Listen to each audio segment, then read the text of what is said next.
Good morning बच्चों। आज हम क्लास 11 की एक टॉपिक पढ़ेंगे, साइटोलॉजी है बेटा। 3 चैप्टर है इसमें। Cell the unit of life, biomolecule और सेल साइकिल, सेल डिवीजन। तो पहला चैप्टर है बेटा सेल, और इसी को हम लोग क्या बोलते हैं बेटा, द यूनिट ऑफ लाइफ।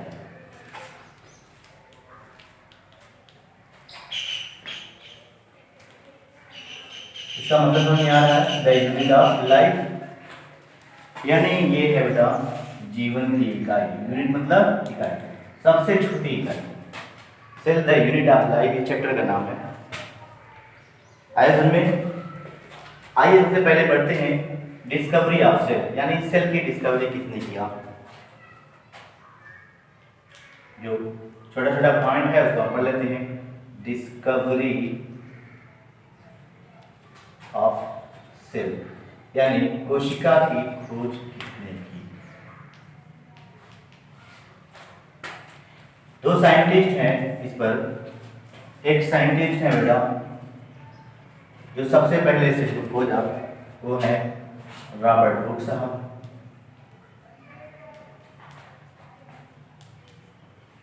ठीक है, लेकिन आपको एक बात ध्यान में रखना है कि रॉबर्ट हुक साहब ने जिस सेल की खोज की थी वो सेल डेड सेल थी। क्या थी बेटा? Dead cell. जो प्लांट की जो छाल होती है बेटा वो डेड होती है। उसी प्लांट की छाल पर ये एक्सपेरिमेंट कर रहे थे। इनके पास एक माइक्रोस्कोप था, खिलवाड़ कर रहे थे। उसी माइक्रोस्कोप में छोटे छोटे कंपार्टमेंट दिखाई दिए और उन्होंने कहा कि जैसे मधुमक्खी का छत्ता होता है उसमें छोटे छोटे कमरे जैसी संरचना होती है, ऐसे ही जब हम माइक्रोस्कोप से देखते हैं तो छाल में भी ऐसे ही छोटी छोटी संरचनाएं दिखती हैं। और उन्होंने क्या कहा बेटा, इसको सेल का, और सेल का मतलब होता है बेटा छोटा छोटा कमरा, एक लैटिन शब्द है। ठीक है, तो याद रखिएगा कि रॉबर्ट हुक साहब ने पहली बार सेल की डिस्कवरी तो की, लेकिन वो सेल डेड थी।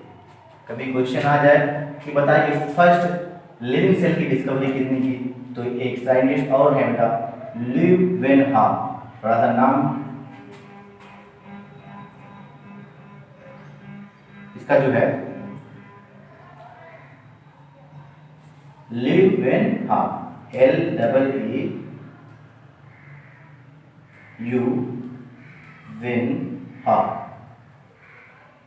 HOEK, खतरनाक है, स्पेलिंग मिला लीजिएगा। ल्यूवेनहाम। ल्यूवेनहाम ने ये क्या किया, इन्होंने भी सेल की डिस्कवरी की, लेकिन ये सेल जो थी बेटा लिविंग सेल थी। सवाल देखिए कैसे आएगा, living cell. First living cell की डिस्कवरी किसने की? ल्यूवेनहाम। सवाल आ जाए फर्स्ट टाइम सेल की डिस्कवरी किसने की, ये पूछे या पूछे कि डेड थी या लिविंग थी, सिर्फ कह दे कि फर्स्ट सेल की डिस्कवरी किसने की थी, तो रॉबर्ट हुक। अगर मेंशन कर दे कि फर्स्ट लिविंग सेल तो ल्यूवेनहाम। आया समझ में? अगर मेंशन कर दे कि फर्स्ट डेड सेल या फर्स्ट सेल तो रॉबर्ट हुक। तो ये इसकी डिस्कवरी के बारे में हो गया। अब अगला टॉपिक है, आपकी एनसीईआरटी सवाल पूछती है कि व्हाट इज सेल, सेल क्या है, तो ये मतलब समझाया जाएगा। सेल क्या है? सवाल है व्हाट इज सेल।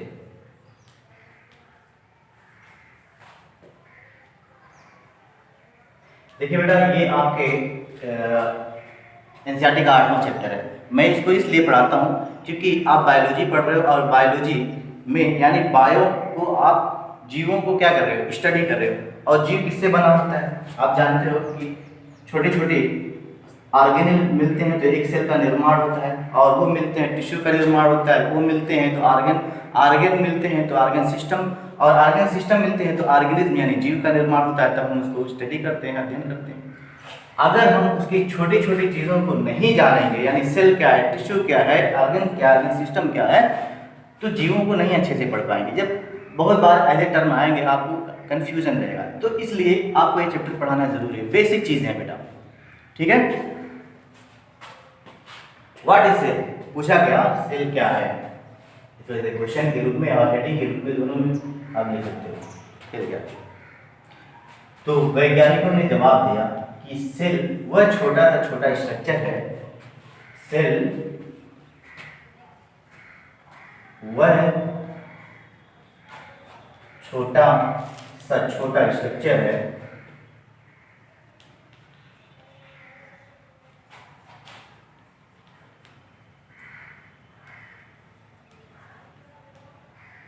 जो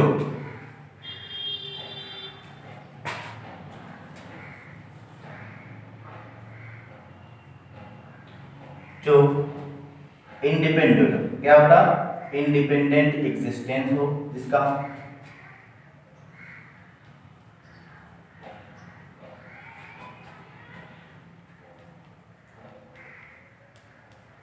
यानी उसको अपना खुद का जीवन यापन करने के लिए वो किसी पर निर्भर ना हो, इंडिपेंडेंट एग्जिस्टेंस हो।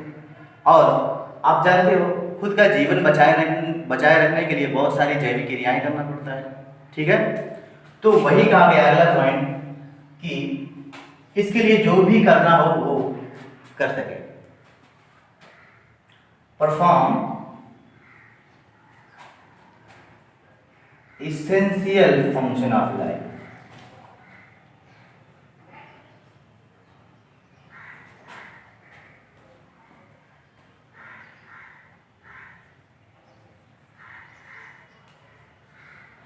आज में सवाल पूछा गया कि व्हाट इज सेल, तो वैज्ञानिकों ने इसका जवाब दिया कि सेल वह छोटा स्ट्रक्चर है, यानी वह छोटी सी छोटी संरचना है जो इंडिपेंडेंट एग्जिस्टेंस हो, यानी खुद क्या हो बेटा, अपने आप पर निर्भर हो, ठीक है, इंडिपेंडेंट एग्जिस्टेंस हो।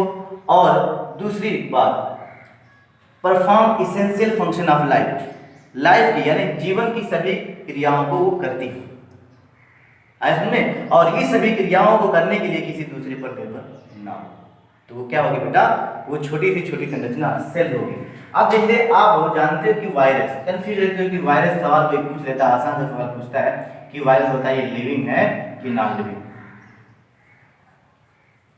तो आप पढ़े रहते हो कि वायरस लिविंग और नॉन लिविंग दोनों के बीच ही खड़ी है, लेकिन जवाब नहीं दे पाते हो कि वायरस है क्या, लिविंग या नॉन लिविंग,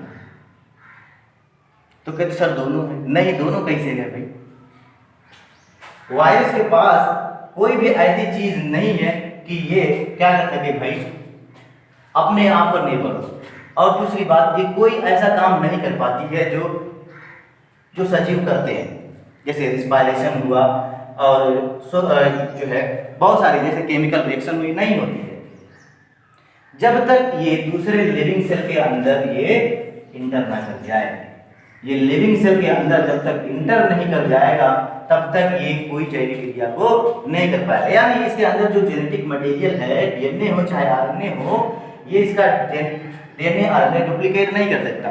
ये डुप्लीकेशन भी क्या बेटा, एक जैविक प्रक्रिया है, ये भी नहीं कर पाएगा। ये प्रोटीन की जो कवच है ये भी नहीं बना पाएगा, प्रोटीन से प्रोटीन नहीं बना पाएगा।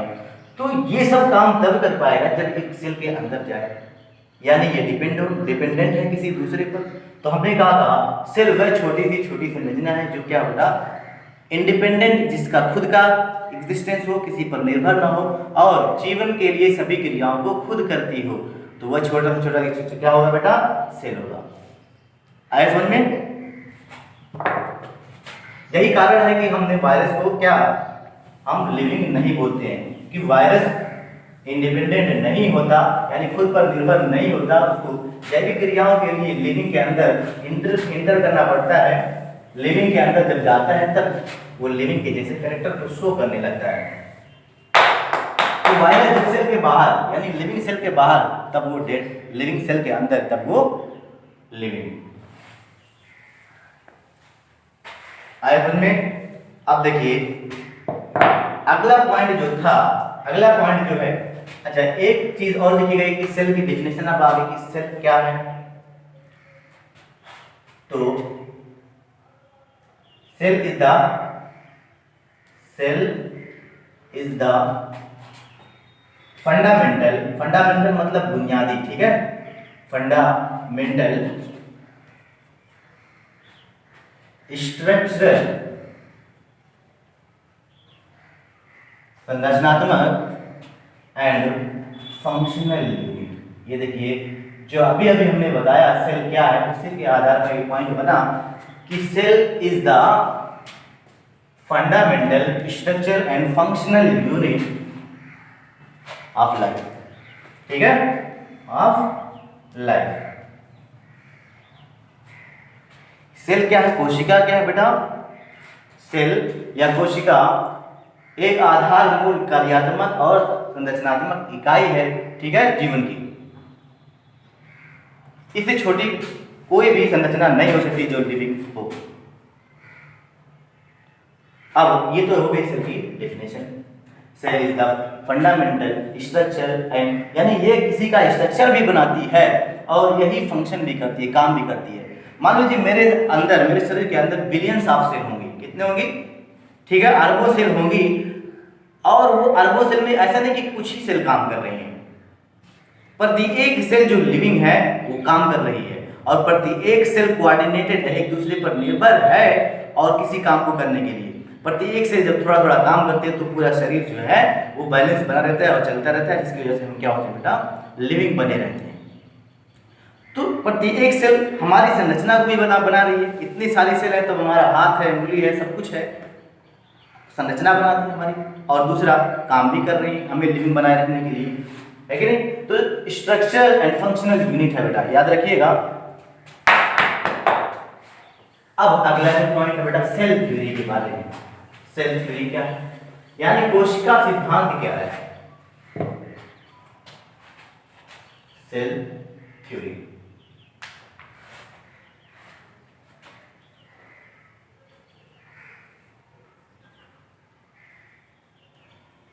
दो साइंटिस्टों ने यार मिलकर सेल थ्योरी को दिया। ये साइंटिस्ट थे, एक ब्रिटिश थे और एक थे बेटा जर्मन के। एक थे जूलॉजिस्ट और एक थे बॉटनिस्ट। दोनों को मिला दिया जाए तो क्या हो जाएंगे, बायोलॉजिस्ट। एक क्या थे बेटा, स्वान, थियोडोर स्वान, ब्रिटिश के थे बेटा, ब्रिटिश जूलॉजिस्ट। नाम क्या बेटा, थियोडोर स्वान। और स्वान का मतलब होता है बेटा हिंदी में, संस्कृत में कुत्ता, ठीक है। थियोडोर स्वान रटने के लिए, तो थियोडोर स्वान जूलॉजिस्ट, और जू का मतलब होता है एनिमल या जंतु, कुत्ता क्या बेटा, जंतु। तो आप ऐसे याद रखिए, ब्रिटिश जूलॉजिस्ट थे कौन, थियोडोर स्वान। आता है कि थियोडोर स्वान जूलॉजिस्ट थे, बॉटनिस्ट थे, बायोलॉजिस्ट थे, क्या थे। तो स्वान साहब जो है वो क्या है बेटा, जूलॉजिस्ट, थियोडोर स्वान। और एक साइंटिस्ट और है, मैथियस स्लाइडेन।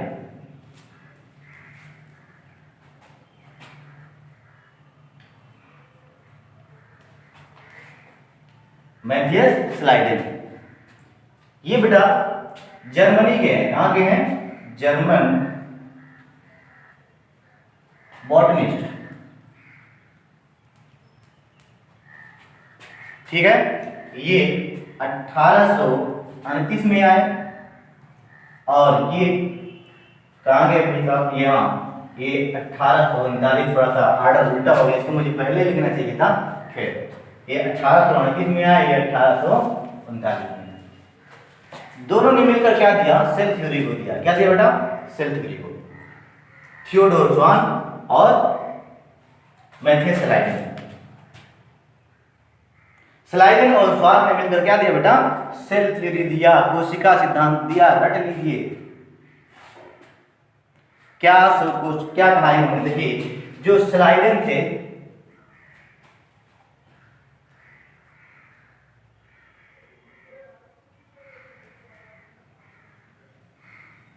स्लाइडेन ये आप जानते हो क्या थे बेटा, बॉटनिस्ट। क्या थे, यानी वनस्पति विज्ञान और पेड़ पौधों को जानने वाले होंगे, ये बॉटनिस्ट। ये हटा दें। तो अगर बॉटनिस्ट होंगे, यानी वनस्पति वैज्ञानिक होंगे, तो बताइए जंतुओं को यानी एनिमल्स को ये स्टडी करेंगे या प्लांट को स्टडी करेंगे।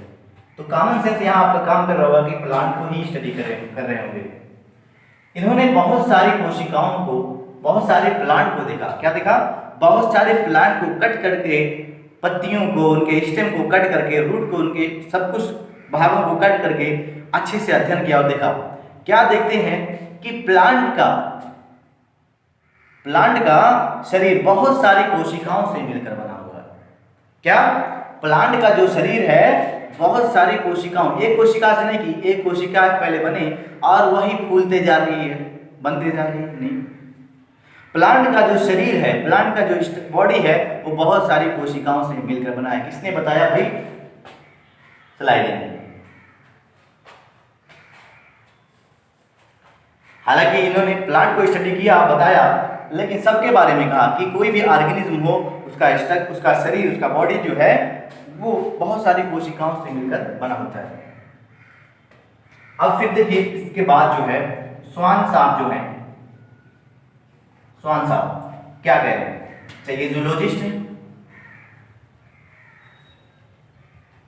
यानी जंतु वैज्ञानिक है। देखिए अब आपके हिसाब से ये जंतुओं पर इनको अध्ययन करना चाहिए, सही बात। ये जंतुओं पर अध्ययन कर रहे थे, एनिमल्स पर अध्ययन कर रहे थे, यानी उनके ऊतकों को काट काट कर माइक्रोस्कोप से देख रहे थे।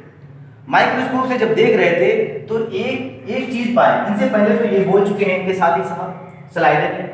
तो इन्होंने क्या देखा कि जो सेल होती है, उन सेल के पास एक बाउंड्री होती है, प्रत्येक सेल, यानी ऊतकों में जो छोटे छोटे कंपार्टमेंट होते हैं, एक चीज इन्हें दिखाई दे रही थी, वो कि प्रत्येक सेल जो है वो बाहर से घिरे होते हैं।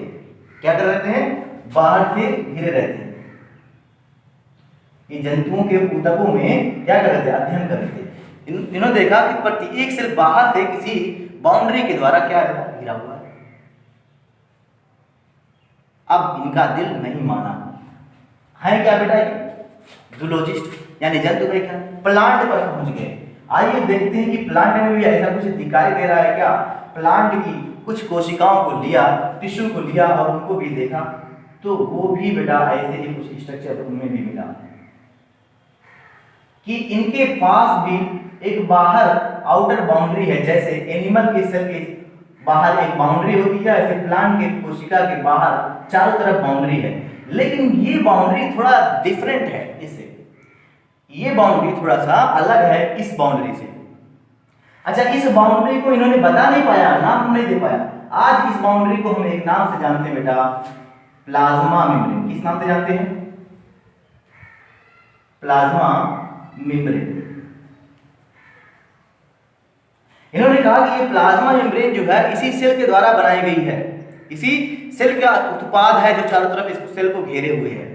ये जो सेल वॉल है अच्छा, ये इन्होंने कहा कि प्लांट की कोशिकाओं के बाहर भी एक हम ऐसी ही परत देख रहे हैं, लेकिन ये परत जो है थोड़ा सा अलग लग रही है और ये एनिमल वाले में नहीं है, सिर्फ प्लांट में ही ऐसा है। आज हम इसी उस खास परत को, उस खास लेयर को हम सेल वॉल के नाम से जानते हैं। सिर्फ सेल वॉल प्लांट में होती है और कुछ दूसरे एनिमल में नहीं होती। आया समझ बेटा? ये जो सेल वॉल है, इन्होंने बताया कि ये सेल वॉल इसी सेल के द्वारा बनाया गया कोई मटेरियल है, और उस मटेरियल से जो है ये सेल वॉल इसके चारों तरफ इसको सुरक्षा दे रहा है। फिर दोनों एक निष्कर्ष पे निकले और अपना सिद्धांत दिया। क्या सिद्धांत दिया? देखिए,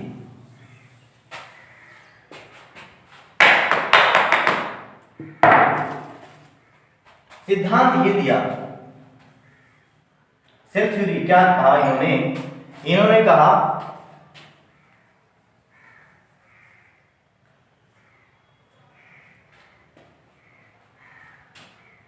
ऑल लिविंग ऑर्गेनिज्म, चाहे वो पेड़ पौधे हो, चाहे एनिमल हो, चाहे वो बैक्टीरिया हो, कोई भी हो, ऑल लिविंग ऑर्गेनिज्म, सजीव जो होते हैं, all living organism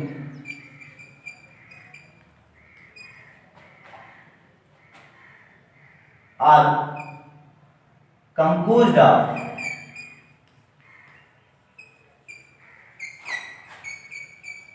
cells and product of cell and products of cell। ये देखिए, यही है बेटा सेल थ्योरी कि सभी लिविंग ऑर्गेनिज्म जो है बेटा वो सेल और उसके प्रोडक्ट से मिलकर बने होते हैं। लेकिन इनकी बात को लोगों ने नोटिस किया और कहा, आप तो अभी तो सेल की बात हो रही थी, अभी आप तो कह रहे हो इतने बड़े जीव के बारे में बात करने लगे, डायरेक्ट इतने बड़े जीव के बारे में बात करने लगे। आप बताइए सेल आती कहां से है? सेल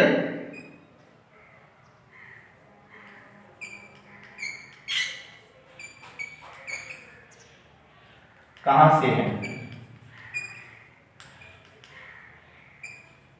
लोगों ने, इनके जमाने में लोगों ने पूछ लिया, और जो पढ़े लिखे लोग थे पूछ लिया कि एक जीव इतना भारी हो गया, कह रहे बहुत सारे सेल से बना होता है, उसके उत्पाद से बना होता है, बताइए ये सेल कहां से आती है, बहुत सारे सेल।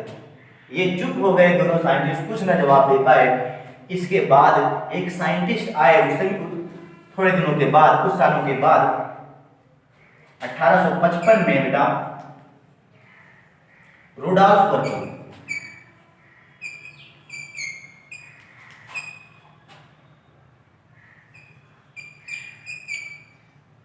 और इन्होंने क्या कहा, मैं बताता हूं, इन्होंने कहा मैं बताता हूं ये सेल कहां से आई। इन्होंने कहा कि सेल डिवाइड करती है, क्या कहा, he told that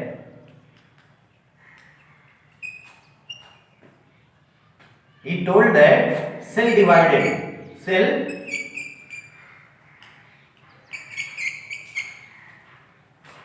he told that cell divided, इन्होंने कहा कि सेल डिवाइड करती है, और उस थ्योरी में, इनकी थ्योरी में थोड़ा सा मॉडिफिकेशन किया, और देखिए क्या कहा इन्होंने, एक अपनी थ्योरी दी, थोड़ा सा इस थ्योरी को मॉडिफाइड किया, या कहें कि modified cell theory.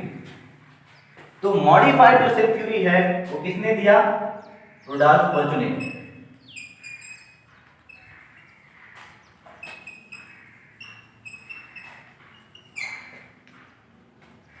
Rudolph Perkin ने देखिए क्या कहा, नो डाउट, इन्होंने कहा no doubt all living organism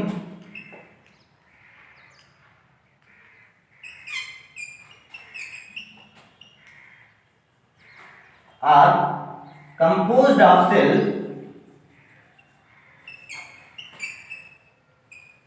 and product of cell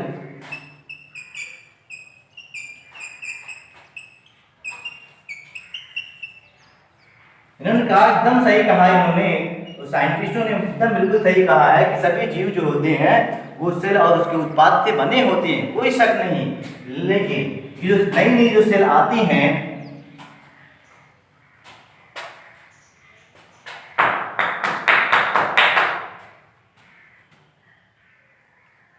the new cell arises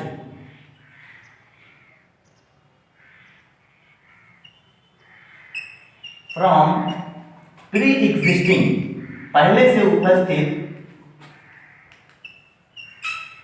new cell, the new cell arises from pre-existing cell। और इन्होंने इसको अपनी भाषा में कहा, जिसका ये मतलब होता है, इन्होंने कहा omnis cellula acellular। बेटा तो इन्होंने सेल थ्योरी में एक पॉइंट और जोड़ा बेटा, क्या जोड़ा कि सभी जीव नो डाउट कोशिकाओं और उसके उत्पाद से तो बनी होती हैं, लेकिन ये सेल कहाँ से आती हैं, पहले से उपस्थित कोशिकाओं से डिवाइड होकर आती हैं। ठीक है बेटा, यहीं तक, थैंक यू।